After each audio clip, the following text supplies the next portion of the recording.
तुझे सब है पता मेरी माँ।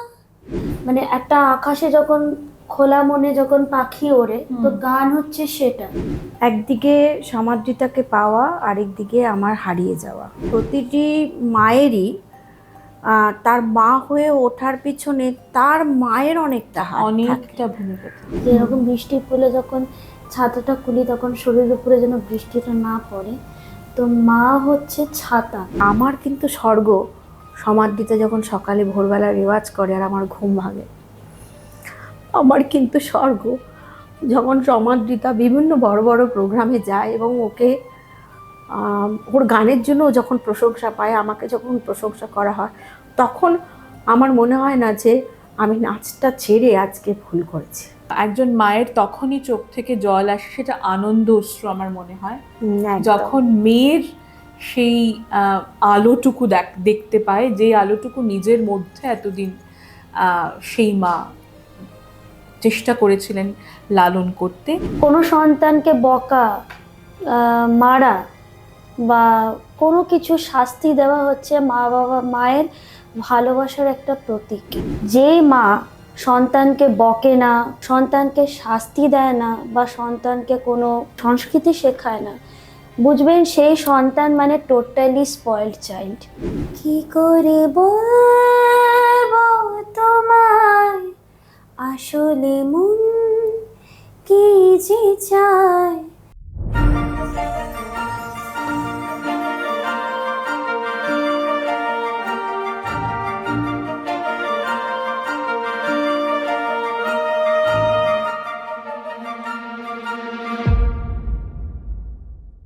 मैं कभी बदलाता नहीं, पर अंधेरे से डरता हूँ मैं माँ। यूं तो मैं दिखलाता नहीं, तेरी परवाह करता हूँ मैं माँ। तुझे सब है पता है ना माँ, तुझे सब है पता मेरी माँ।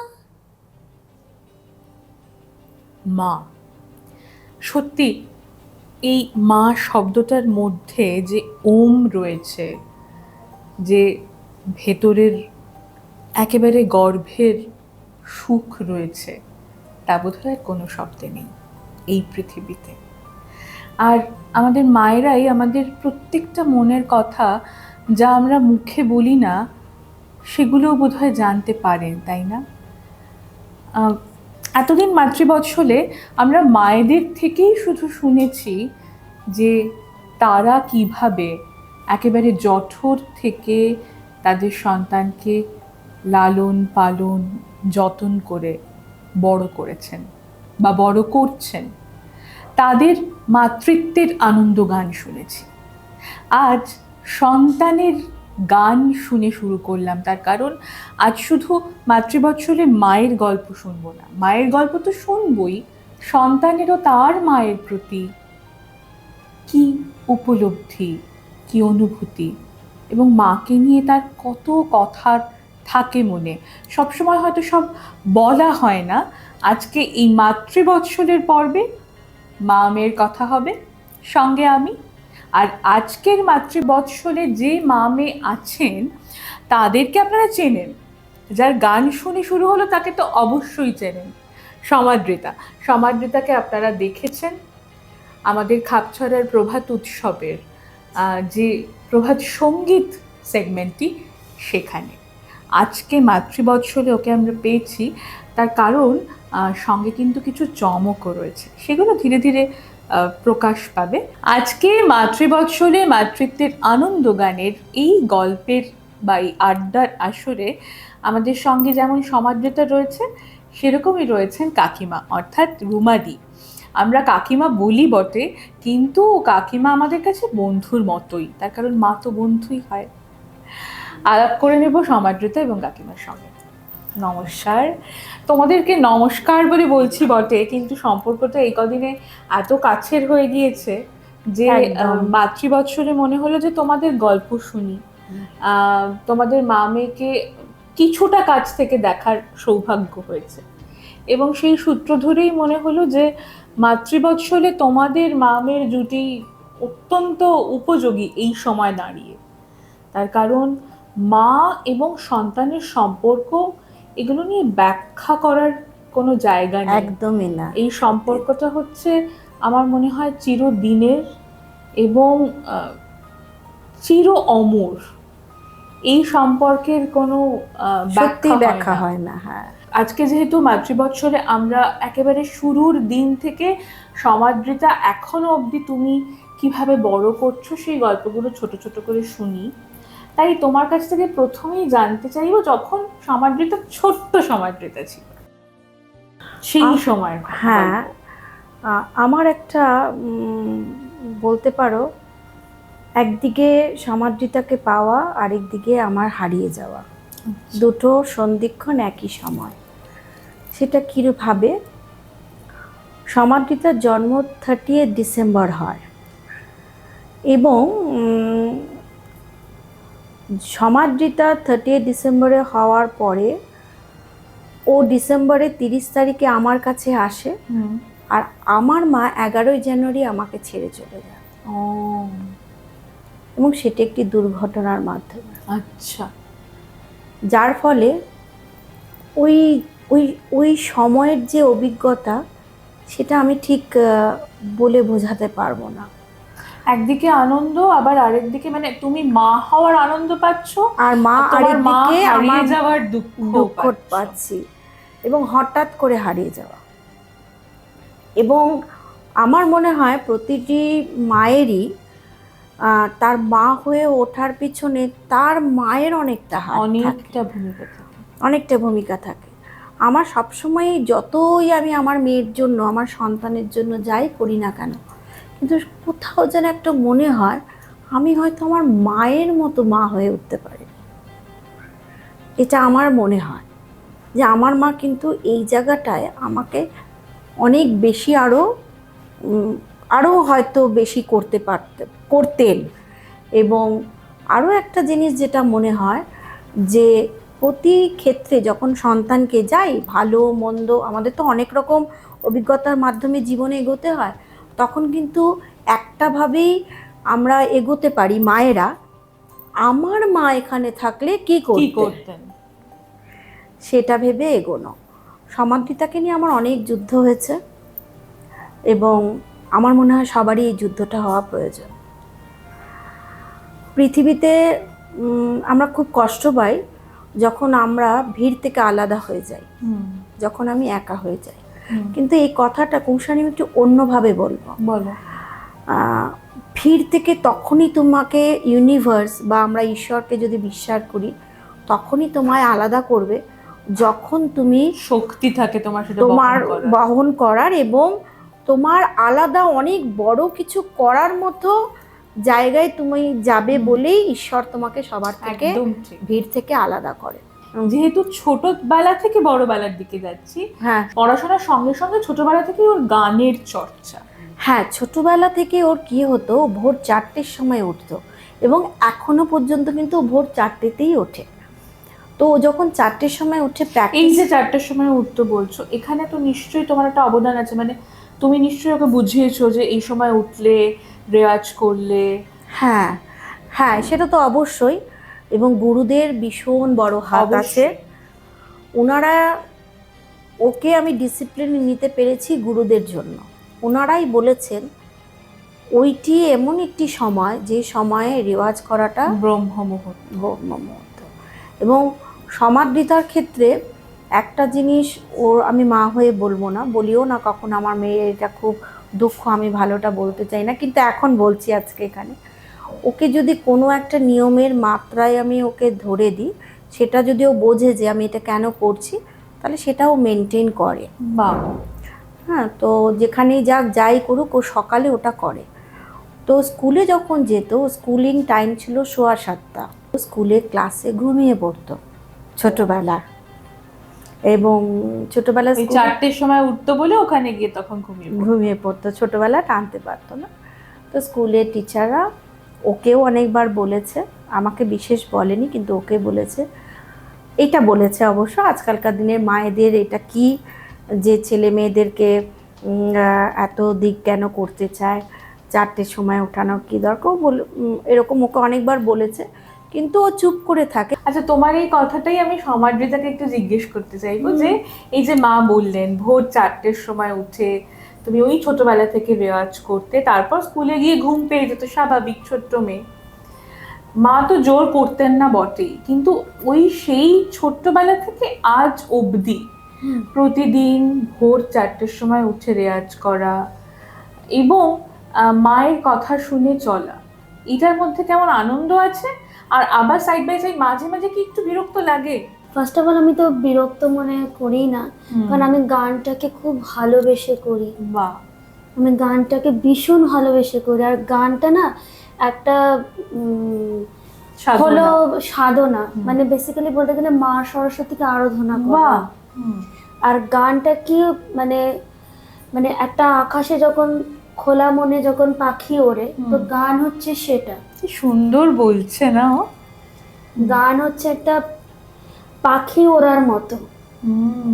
তুমি যেভাবে ভাবো তোমার গানের মধ্যে কিন্তু সেটা সবসময় প্রতিফলিত হয়, এবং সেখানে তোমার মায়ের কতখানি অবদান, যে তোমাকে সে সমস্ত গুরুদের সাহচর্যে তিনি নিয়ে গিয়েছেন, যে গুরুদের জন্যেই তুমি কিন্তু এগুলো উপলব্ধি করতে পেরেছো, তাই না? ভুল বললাম? একদম। আর মানে এই যে সকালবেলা উঠে রেওয়াজ করছো এবং তারপরে তখন স্কুলে যেতে, তারপরে কলেজ হলো, কলেজ পাশ করার পর এখন তুমি বিভিন্ন ছোট ছোট বাচ্চাদের বা বড়দেরকেও, তোমার প্রচুর ছাত্রছাত্রী, তাদেরকে তুমি শেখাও, তুমি নিজেও এখনো শিখছো, এবং সেখানে সব সময় মা ছায়ার মতো, বটগাছের মতো তোমার সঙ্গে রয়েছেন। তুমি মানে মা তোমার কাছে একটা বিশাল বড় আশ্রয়। একদম। সেটা একটু বলো আমাদের। সব থেকে বড় কথা হচ্ছে মা হচ্ছে একটা ছাতার মতো।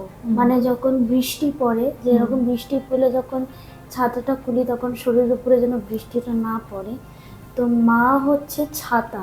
সেই বৃষ্টি থেকে, ঝড় থেকে, সমস্ত কিছু থেকে আগলে রাখেন। একদম। আর একটা জিনিস আমি বলি, মা হচ্ছে যশোদা, মা যশোদা। কারণ মা যশোদা এই অর্থে বলছি যে কষ্ট করে পালন করা। আবার মা হচ্ছে দেবকীও, কারণ দেবকীর মতো ওই কারাগারে বন্দি করেও অত কষ্টের মধ্যে মানুষ করেছে।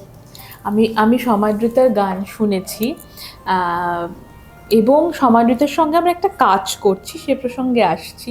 আমরা সবাই কাজ করার সময় বলেছি সমাদৃতা কত চুপচাপ না। ও এত চুপচাপ কেন জানেন? তার কারণ ওর মধ্যে একটা দার্শনিক মন আছে। ও যে কি অপূর্ব করে প্রতিটি প্রশ্নের উত্তর দিল এবং তার ব্যাখ্যা দিল। সেখানে সঙ্গীতের ব্যাখ্যা যেরকম অপূর্ব, তেমন মায়ের ব্যাখ্যাও অপূর্ব। আমার তো মনে হচ্ছে না ওর কথাই শুনি আজকে বসে। কিন্তু না, কাকিমার কাছেও আসবো এবার। কাকিমার কাছে আরও কিছু ঘটনা শুনবো, কাকিমার জীবনের কিছু বিষয়, যেখানে কাকিমাও কিন্তু একটি বেশ গুরুত্বপূর্ণ শিল্প মাধ্যমের সঙ্গে যুক্ত, তার চর্চা করেছেন দীর্ঘদিন। এই সমস্ত কিছু নিয়ে আসছি বিরতির পর, ততক্ষণ আমাদের সঙ্গে থাকুন।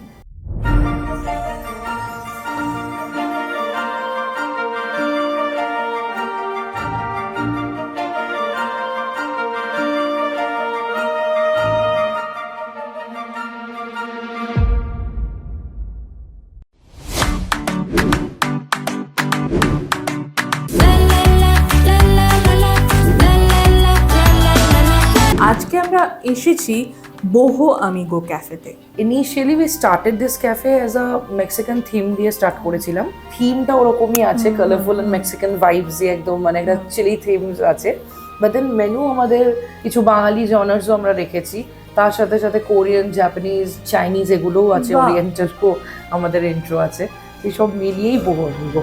আসতে হবে বোহো আমিগোতে, আমাদের ক্যাফেতে আসুন সবাই, ডেফিনেটলি ট্রাই করুন। এরকম ইনোভেটিভ ডিশেস আরও অনেক আছে ডিশেস। এটা আমাদের বিকে ব্লকে, সল্ট লেক সেক্টর 2-তে। BK313 গুগলে দেখতে পাবেন, বহু আমিগো ক্যাফে অ্যান্ড ডাইনার। আধুনিক ও সাবেকি ডিজাইনের সোনা ও রূপোর অলংকার এবং গ্রহরত্নর ক্রয় বিক্রয়ের অন্যতম বিশ্বস্ত প্রতিষ্ঠান স্বর্ণকুঠি জুয়েলার্স।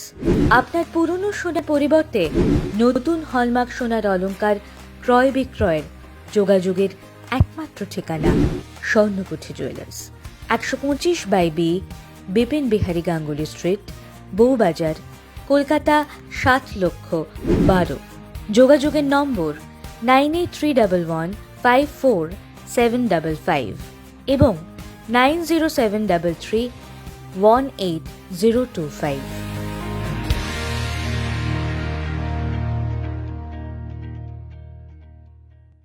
যদি নিজেকে সাজাতে চান নতুনভাবে, তাহলে আপনাদেরই স্টাইল স্টেটমেন্ট তৈরি করবে নতুন ট্রেন্ড।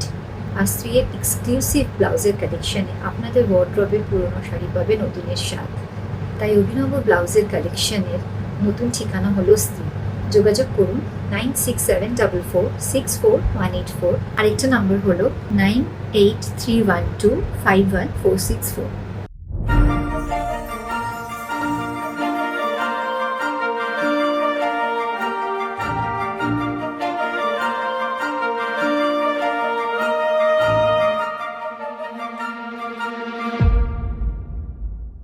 ফিরে এলাম বিরতির পর।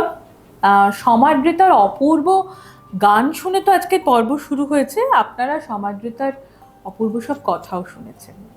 এবার তার কাছে যাব যার জন্য সমাদৃতা এত সুন্দর করে গড়ে উঠছে, অর্থাৎ সমাদৃতার মা।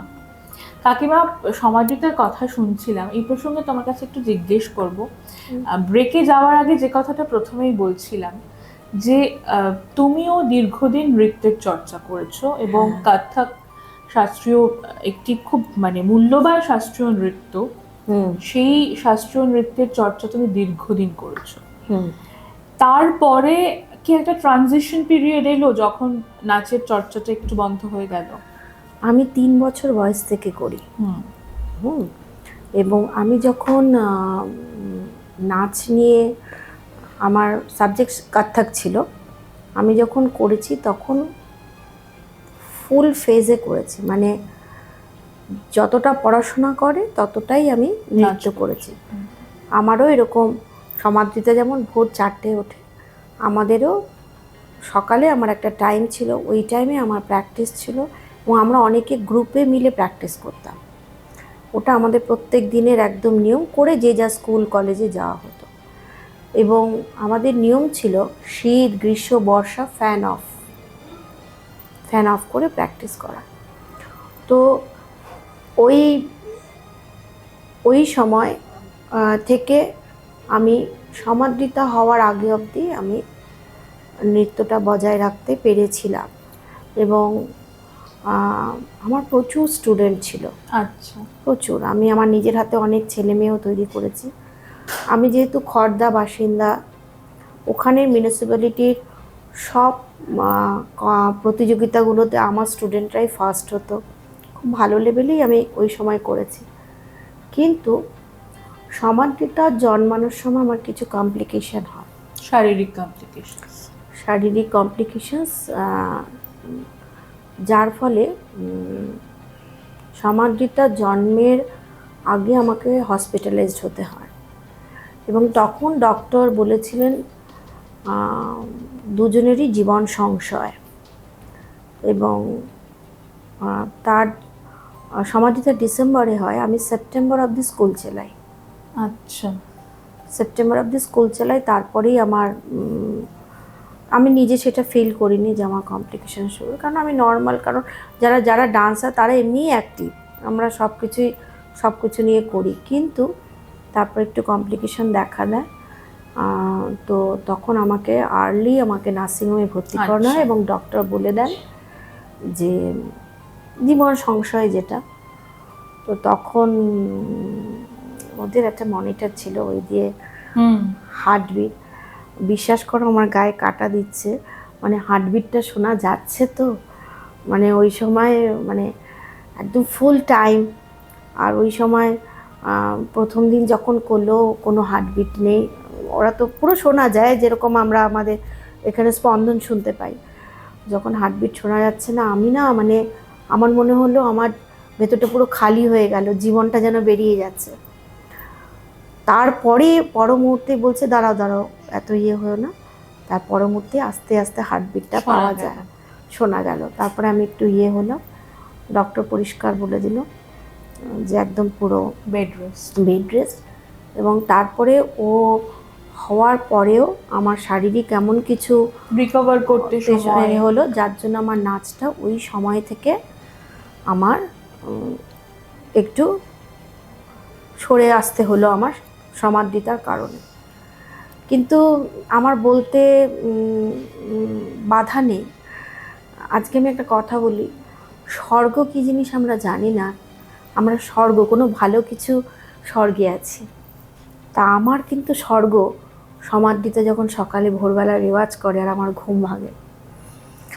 আমার কিন্তু স্বর্গ যখন সমাদৃতা বিভিন্ন বড় বড় প্রোগ্রামে যায় এবং ওকে ওর গানের জন্য যখন প্রশংসা পায়, আমাকে যখন প্রশংসা করা হয়, তখন আমার মনে হয় না যে আমি নাচটা ছেড়ে আজকে ভুল করেছি। আমার মনে হয় এইখানেই একজন মায়ের জয় এবং এখানেই একজন মাকে আবিষ্কার করা যায়।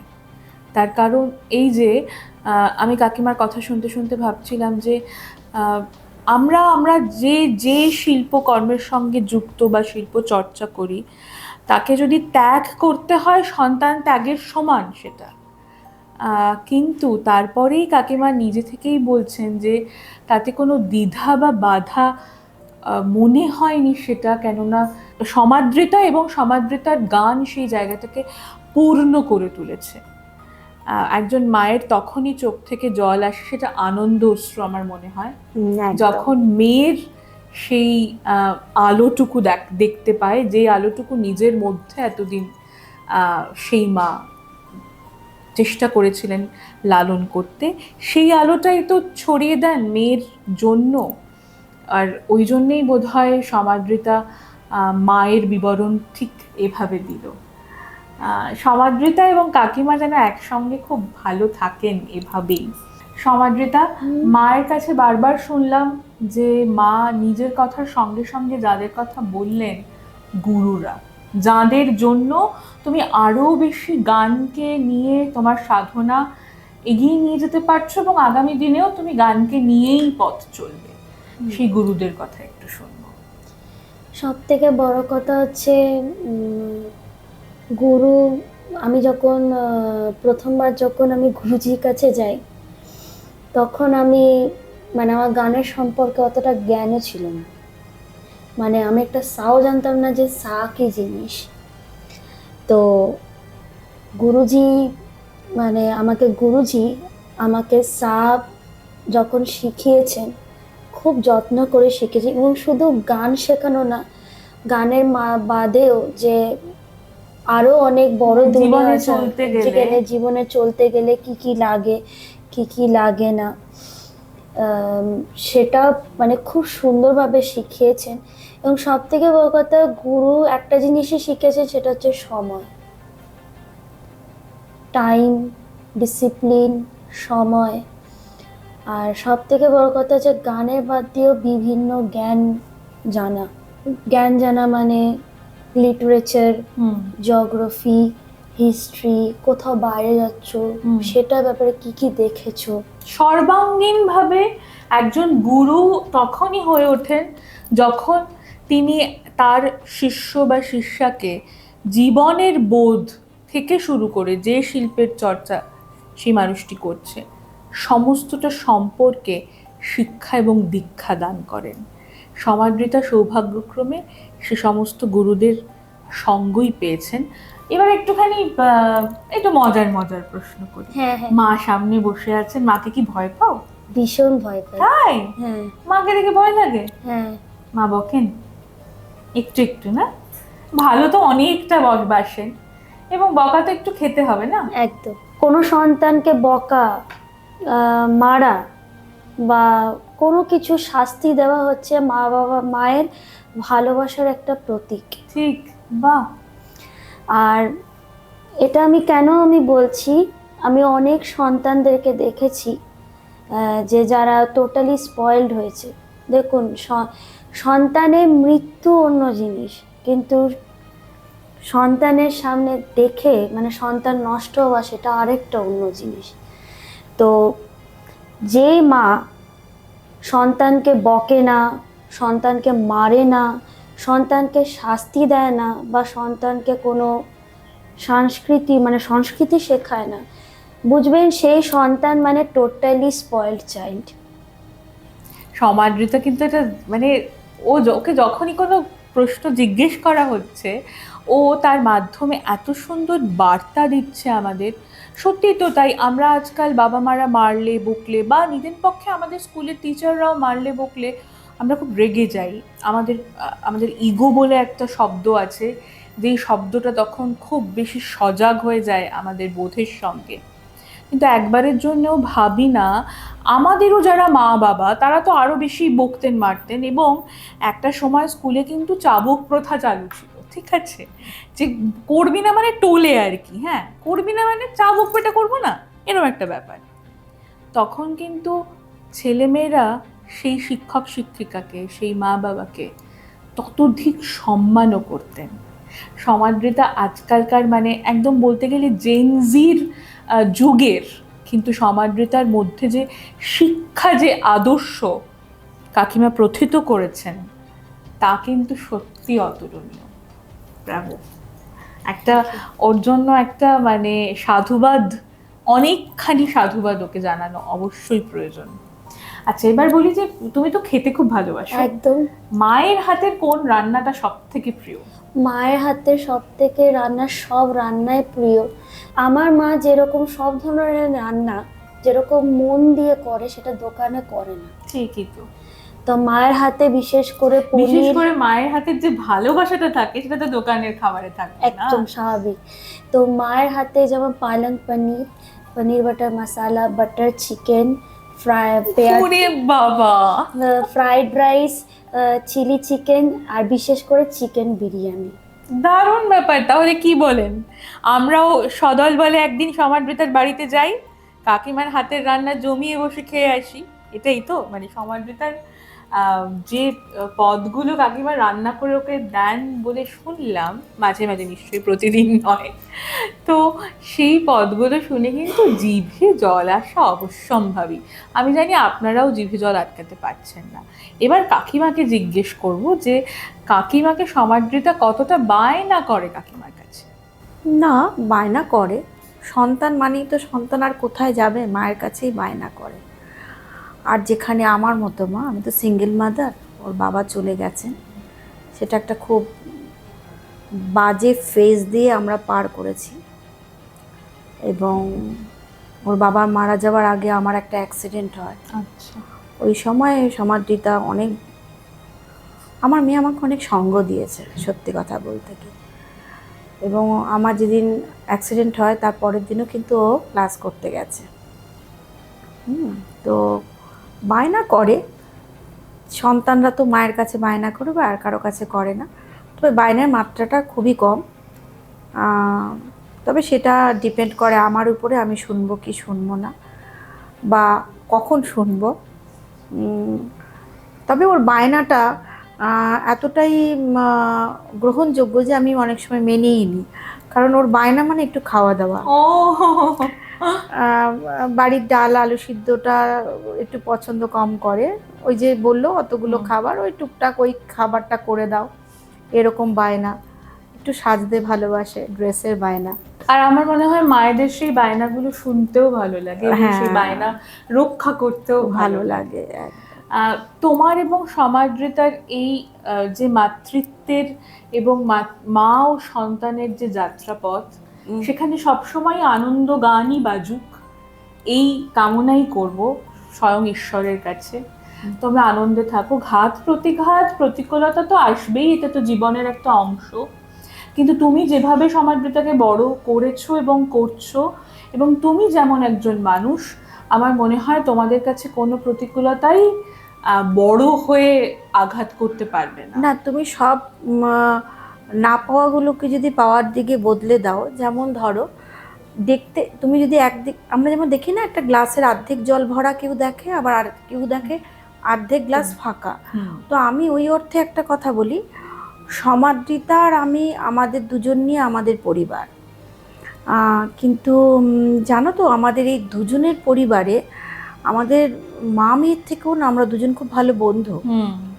আমাদের মধ্যে এমন কোনো কথা নেই যেটা আমাদের দুজনের আদান প্রদান নেই। শুধু সমাদৃতার নয়, আমারও সব কথা সমাদৃতা জানে। বাহ। এবং তার মধ্যে আমাদের এই দুজনের মধ্যে যে এই বন্ধুত্বের সম্পর্ক, তার মেইন কাঠামোটা হচ্ছে সঙ্গীত।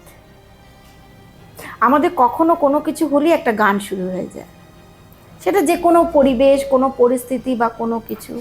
হয়তো আমার একটু মন খারাপ হলো, সমাদৃতা বুঝতে পারলো, সোজা চলে এসে বললো, মা ওই গানটা করেছি একটু শোনো তো। কি ভালো। সঙ্গে সঙ্গে মুড বদলে গেল। মানুষ সব রকম, রেইনবো, আমাদের 7টা রং নিয়ে আমাদের জীবন। কিন্তু বিশ্বাস করো, হয়তো আমি আর সমাদৃতা ছোট্ট পরিবার, দুজনের পরিবার, কিন্তু মা সন্তানের যে মেলবন্ধন এত সুন্দর হতে পারে, এত সুন্দর সম্পর্ক হতে পারে, এটা ঠিক ভাষায় প্রকাশ করা যায়। ওই শুরুতেই যে কথা আমরা বলেছিলাম যে মার সন্তানের সম্পর্কের ব্যাখ্যা দেওয়া সম্ভব নয়। আর সেই সূত্র ধরেই আরেকটা কথা বলবো, যে কাকিমা একটা খুব সুন্দর কথা বললেন, যে যেরকম আকাশে রামধনু রয়েছে, আমাদের জীবনটা যদি রামধনুর 7টা রঙে আমরা রাঙিয়ে তুলতে পারি, তাহলে ওই অর্ধেক ভর্তি গ্লাস আমরা সবসময় দেখতে পাবো, অর্ধেক ফাঁকা গ্লাস নয়। সুতরাং আমাদের সব নেতিবাচকতা রূপান্তরিত হবে ইতিবাচকতায়। আমরা এই ইতিবাচক মনোভাব নিয়ে বাঁচি, খাপ ছড়াও কিন্তু তাই। খাপ ছড়ার সঙ্গে আমাদের সম্পর্কটাও খানিকটা এমনই 7 রঙের রঙিন। আর মাতৃবৎসলের এই মাতৃত্বের আনন্দ গান বাজতে থাকুক। তাই জন্যেই সমাদৃতার একটি গান শুনতে শুনতেই আজকের মাতৃবৎসলের পর্ব শেষ করব। আমি মায়ের পছন্দের একটি গান করছি। কি করে বলবো তোমায়, আসলে মন কি যে চায়, কেন সে পালিয়ে বেড়ায় তোমায় থেকে। কি করে বলবো তোমায়, কেন এমন হাত বাড়ায়, আমারও হারিয়ে এসে যায় তোমার থেকে। তুমি জানতে পারোনি কত গল্প পড়ে যায়, তুমি চিনতে পারোনি আমাকে হায়। কি করে বলবো তোমায়, আসলে মন কি যে চায়, কেন সে পালিয়ে বেড়ায় তোমার থেকে।